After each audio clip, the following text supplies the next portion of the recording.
धरणाच्या सांडव्यात वाहून गेल्याने 4 जणांचा मृत्यू झाल्याची घटना मंगरुळपीर तालुक्यातील मोतसावंगा धरणावर 22 सप्टेंबर रोजी घडली आहे। मोतसावंगा येथील भाऊराव खेकडे वय 65 वर्ष, दिलीप वाघमारे वय 35 वर्ष, गोपाल जामकर वय 30 वर्ष व महादेव इंगडे वय 30 वर्ष हे चौघे शेतात गेले होते। शेतातून घरी परत येत असतानाच मोतसावंगा धरणाच्या सांडवाच्या प्रवाहात हे चौघे वाहून गेले। घटनेची माहिती मिळताच विविध विभागाचे अधिकारी व कर्मचाऱ्यांनी घटनास्थळी धाव घेतली। या दरम्यान घटनेची माहिती सुरुवातीला गावकऱ्यांना मिळताच काही गावकरी या 4ही जणांचा शोध घेण्यासाठी पाण्यात उतरले। त्यात सुरुवातीला त्यांना भाऊराव खेकडे यांचा मृतदेह सापडला, तर इतर तिघांचाही मृतदेह दुपारी 4 वाजताच्या दरम्यान सापडले।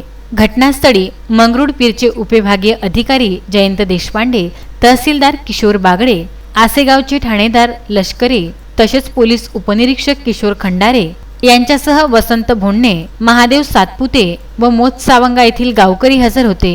गावातील 4 व्यक्ती मृत झाल्याने गावात शोककळा पसरली होती। या घटनेचा पुढील तपास पोलीस उपनिरीक्षक किशोर खंडार हे करीत आहे। वाशिम येथून विदर्भ न्यूज करिता अक्षय लोटे यांचा वृत्तांत।